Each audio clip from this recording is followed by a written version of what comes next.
Hey everyone, okay, so I'm gonna do a Dior collection video. Why? Because a lot of the stuff that I've got is classic long-term designs, and I want to talk to you about price increases, whether this stuff is still worth it. Out of the things that I've got, the things that I think are complete fails in the long term, but I don't care. The things that I think are complete fails in the long term, but I do care. And I'm also going to talk to you about what the customer service is like, because I did that on my Chanel collection video. A lot of you found it really helpful, and I think that Dior have possibly got the best customer service that I know of. So here's the thing. Chanel, I've spoken about before, and I'm also going to talk about Hermes as well. So I'm not a massive lover of Hermes items anyway. I've said before that if I was going to, the one bag that I do quite like and that I would buy is the Constance bag. But I have never tried to buy a bag through Hermes, but from everything I've heard, I'm not particularly in the mood to play the games and prove myself and all of that kind of thing, particularly when you're spending that kind of money. Now, one thing I do have from Hermes is back when it was my birthday in November, I bought my first Hermes item, which was a belt. And I think I did a haul. Yeah, I showed it in the haul. And I've got to tell you guys, the service was awful. So I bought it at the concession in Harrods on the ground floor. I was with David at the time and found this belt. Someone comes over to you and they're like, do you need any help? And I'll put your details into the iPad, and then when someone's free, they'll come and help you. And I was like, yeah, cool, no problem. So we sat there and someone eventually did come over, and the rudeness was just incredible. It was like, yeah, what do you want? It was literally like that. And I was just, I thought, wow, I wasn't actually prepared for it. Anyway, I kind of bared with it because I wanted this belt. So this person went off and got me the belt, and they brought it out in one size, and I decided that I wanted to get the length of the belt in a larger size so that I had the option to wear it around my waist, but also on my hips if I wanted to wear it with jeans. And this person was annoyed that he had to go off and get a larger size. He goes off. I'm not joking you, David and I were sat there for something crazy like 40 minutes waiting for this person to come back with the belt, and then he came back up without the belt. He started helping someone else, and I'm sitting there like an absolute mug, and David said, look, let's just go, it's only a belt, it's not even that amazing anyway. And we got up to leave, and as we did, he saw and he came over and he was like, oh, really sorry about that. Someone else is getting the belt or something. And do you know, the only reason why I proceeded with that purchase, someone else came out to give me the belt, and this other guy went off to help someone else. The only reason why I pursued it was because I'd been in there for about an hour waiting for a belt, and I thought, well, it's been an hour, what's another half an hour? So, and I did get it in the end, but I was very, very put off by the service. And I'm someone who is, if you know me in real life, I am very, what's the word? I'm really polite. I am not, when it comes to situations like that, I'm not one of those customers that's like, I am spending this much money, come and help me now. I'm not like that at all. I'm very respectful and polite, but if you're rude, I just won't ever shop from you again. And that was the situation I had, and I thought, my God, that's what happens when you're spending that much money on a belt. Can you imagine if you're trying to buy a bag? Oh, I just was not in the mood, and maybe that was just a bad experience. But Dior, on the other hand, are lovely. I really feel that, and it goes for different Dior stores I've been into in Europe as well. It's almost like they have a set of guidelines and they've all read it and they all follow it, because the vibe in every Dior store I've been into, even in Hong Kong, the vibe has been the same everywhere. It's friendly, it's welcoming, you're looking at a bag and it's, do you want to have a look at it in the mirror? There's none of this kind of, I had one of you the other day, and I hope you don't mind me saying, but you told me about an experience in Chanel where you'd saved up your money to get a wallet you went into the store, they didn't have any of it, and then you asked to look at a trendy, and the lady was rolling her eyes at you, and she got the trendy and put it on the counter, and then proceeded to tell you don't scratch it and all this kind of thing, and you left with the money still in your bag because they didn't have the item that you wanted. And now you're kind of thinking, well, I don't even know if I want to go back in there and buy it now because you've made me feel really intimidated. And I feel that Dior have got rid of that stuffiness. I'm going to start with bags, and I've got a lot of stuff from Dior, including ready-to-wear accessories, shoes, jewellery, bags, belts. So I'm not going to stay too long talking about any one product. But Lady Dior's, now if I show you what I've got here, I've got 4 Lady Dior's in the medium size, and I have 1 in the mini size. This is the first Lady Dior bag that I ever bought. I bought this back in 2015. This has, I really like Lady Dior's, and I had one of you today on Instagram saying to me, you know, they're starting out at 3,300 now. This size. This is classified, when I bought it, this was the small. This is now the medium size. And I had one of you saying, is it really worth it?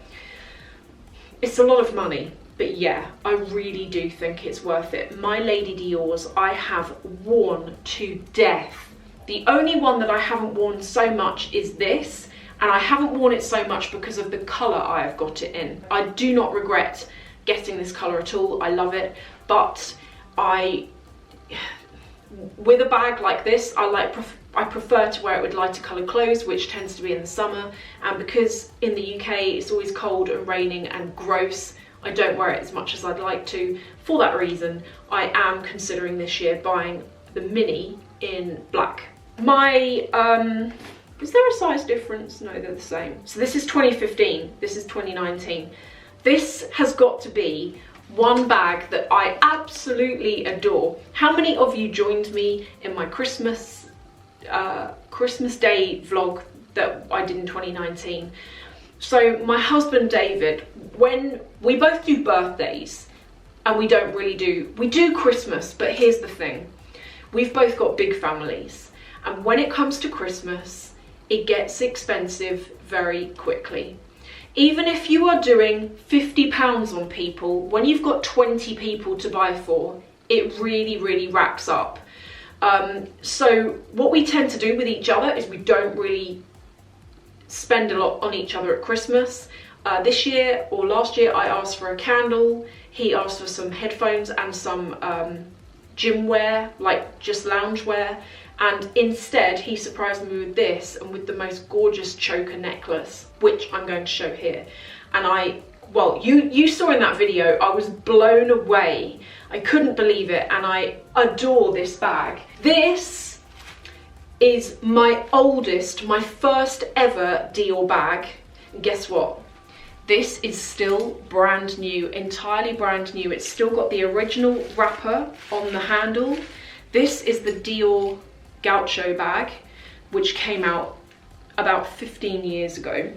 And I've decided I'm going to start wearing this again because I had on yesterday a plain black outfit, like really slimming black outfit.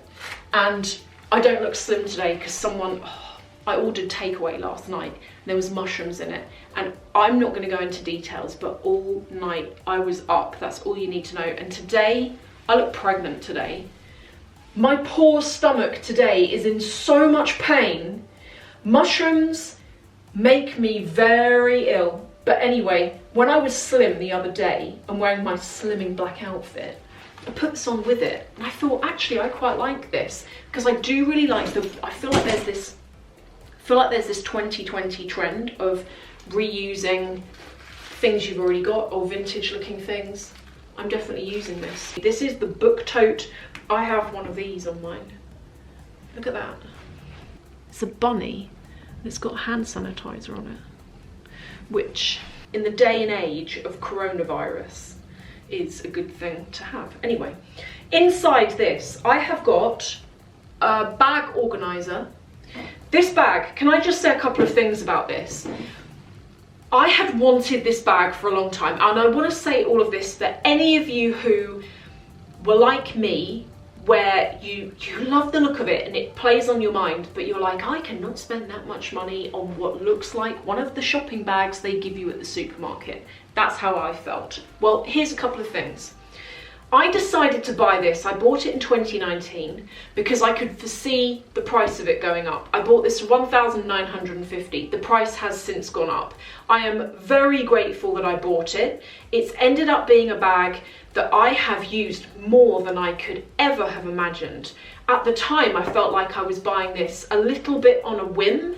I thought, you know, handbags, yeah, great, you know, I use handbags, but this is kind of like an additional carrier bag that I'd be taking out every day.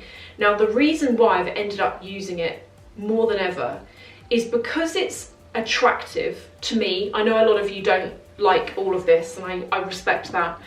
Because to me, I love it so much. It's something that when I go to the gym, when I go shopping, either shopping, like clothes, makeup, that kind of thing, or even sometimes when I go to the supermarket and I'm not going to be buying lots, just a few items, it's something that I reach for. It's also really good for travel. Now, the fabric on it as well is not like that cheapy fabric you get on those jute bags. The fabric is really thick. It's like luggage material. And in fact, it's so thick that this bag is heavy before you've even put anything in it. That is one downside to this. I do find that when I take it out in the day, because you can't wear it crossbody, you can't really get it on your shoulder. Mind you though, you can. When you're wearing a coat in the UK, you can't get it on your shoulder. It does end up being quite heavy, but look at this. So if you're worried that this is sloppy or is a lot of money and it's cheap, look. I am squeezing this really hard and it does not give. To me, I think this is worth it. I have seen, this is another thing I want to say actually, and this is no disrespect to anyone who has got one of these, but since this bag came out, I've seen a major amount of fake ones out and about, and they stand out like a sore thumb. And I want to say this for anyone who has seen one of the fake ones and has been put off the real thing, because you know, every fake one I have seen, the background colour, instead of being cream, it's been white. Or it might be quite similar to this, but the main thing is, the fake ones really do look like one of the free bags that you get given. The bottom sags out of them, all of this is crumpled in, and they look a bit more like, they look like that jute material. So do I think it's worth it? Yes. It's the kind of bag that even I think when all of this monogram goes back out of fashion again, it's the kind of bag that I think has got a vintage look to it, and for me personally, I'll continue to use it. I know that this is not a long-term investment piece that will bring me back money in the future. Right now it might, because it's in style, but in the future I know it won't. I'm going to really be brief on this one, hopefully. The handle on it, I gotta say I really like the Dior guitar strap handles. This is one of the cheaper ones. This was around about 720 just for the strap, I know. But the great thing is with this, you can use it on any of these bags. These come in all different colours. This is the navy blue. This is the saddle bag. I know it's disgusting, and I love and hate this bag. I think it's the ugliest thing I've ever seen in my life, but I still like it at the same time. This is in the denim version, and when I saw it, I think it was the denim that sold it to me. I would never have bought, do you know the only reason why I ever 1% liked the saddle bags in the early days when they came back out again? I only liked them a tiny bit because you could get the strap, and the strap looked, in my opinion, better on the saddle bag than it did or does on the Lady Dior, because the saddle bag's got that kind of like boho look about it, vintage. I think you can get this to look good on the Lady Dior, but at the time, really, the only tiny 1% of me that wanted a saddle bag wanted it so that I could enjoy the strap, not the actual bag itself. But when I saw it in this design, I quite liked it. I do like the way when you wear it there, how you can see that. I think when you're wearing like all black and a nice blazer and you can just see that, it looks quite cool. This is the Vanity Case. This I have been wearing a lot recently as a bag. So I have got a chain handle that I've been wearing it crossbody with sometimes, but most of the time it's so sweet, it fits so much stuff. And I carry it around in the day, on days where I'm being a bit more casual. It's very roomy on the inside, and I think if you like something, do it. A couple of items that I just do want to pick out and talk to you about because they're favourite items of mine. First of all, you know the twilly scarves? They are these, and they come in these sweet round pots. I've got 3. I've got 2 that both look the same because I have it on the handles of the mini Lady Dior that I've shown you. But I also have this one, which I bought a couple of years ago. And they have these ones that kind of like an alphabet, so you can get one with your initial on it. You can't pick the colourway, unfortunately. So this one's got stars on it because it's S. So whichever the letter of your name, like the one that's got K on it, I think is covered in keys, things like that. And I think these are worth it because these are around about £150, and I think as a gift, they're quite nice. They come in like the nice pot and the nice bag and everything. You can wear it around your neck. You can even, when I've gone into the store before, they even like when they style you, they tie it, you can have it like tied around your wrist. I even had it in Dior before where they put like a shirt and then they put this around the waist and they like tied it, and it looks really nice. One thing that I was going to talk to you about, but I completely ran out of time, is I've got loads of ready-to-wear items, and I didn't know whether these would be of interest to you or not, or whether you were just more interested in the bags and the accessories. But because this video is already getting on for what is that, like 17 minutes or something, probably 20 by the end of the time I finish this, I thought I'm not going to show them, because if I am going to show the clothing, I think I'd rather do it and actually wear it and kind of show you how you can style it and things like that. So if you're interested in seeing that, let me know and I can do that. I also have got, when I was doing this, I've got a whole bunch of other accessories and items, and I didn't want to talk about everything individually because this video would be really long and possibly quite boring, which is why, as I've been talking in this, I've just been kind of like dotting in cutaway clips of different things. But as I say, if there's anything here that you like the look of, let me know and I can do a more in-depth video on it. Really quickly as well to say, some of the items are vintage from years ago in the past. So for example, one of the belts that I've got, the CD belt with the monogram, which you'll see in a second, that's from I think 2005. I've also got, if you saw the choker necklace, that is a silver bow with the C and D on it with the matching earrings. They're also from ages ago, but you can find them on some secondhand websites. Anyway, I'm going to stop talking. Thank you so much for watching, and I hope to see you in the next video.